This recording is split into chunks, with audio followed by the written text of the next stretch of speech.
கொடுத்த பெரிய சொத்து, நாம் இருக்கும் வரை நம்மிடம் இருக்கும் ஒரே சொத்து எதுன்னு நினைக்கிங்க? நம்ம உடம்பும் உயிரும் மட்டும்தான். மற்றதெல்லாம் நமக்கு வாழற காலத்திலேயே நிரந்தரமானா இல்ல. நமக்குன்னு இருக்கும் சொத்தை எப்படி பாதுகாக்கணுமோ அப்படி பாதுகாக்கிறோமா? அதுக்கான சமூக கட்டமைப்பு இருக்கா? அதற்கான வாழ்க்கை சூழல் இருக்கானா கேள்விக்குறிதான். சாப்பிடுறது தொடங்கி பார்க்கிறது, கேட்கிறது எல்லாத்துலயும் விஷம் கலந்து தான் இருக்கு. அதுக்காக நாமோ தலையாட்டி பொம்மை மாரி போக முடியாதே. ஒரு பாம்பு கடிச்சா என்ன பண்றோம்? உடனே சிகிச்சை எடுக்கோமா? அது என்ன பண்ணுது?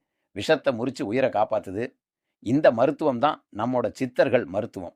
நம்ம உடம்புல இருக்கும் விஷம் போன்ற கழிவ வெளியேற்றுவது, செல்களுக்கு தேவையான ஆதாரத்த குடுப்பது. உதாரணமா, கீழ ஒருத்தரு தடுமாறி விழுந்துட்டாருன்னு வச்சுக்கலாம். அவர யாரும் தூக்கி விடாமல் இருந்தால், அவரா எந்திரிப்பாரா இல்லையா? கொஞ்சம் மெதுவா வருத்தத்தோட எந்திரிப்பாரு. யாராவது கை கொடுத்து தூக்கி விட்டா, உடனே எந்திரிச்சு சந்தோஷப்படுவாரு. அவ்வளோதாங்க உடம்பும், மூலிகை மருந்தும்.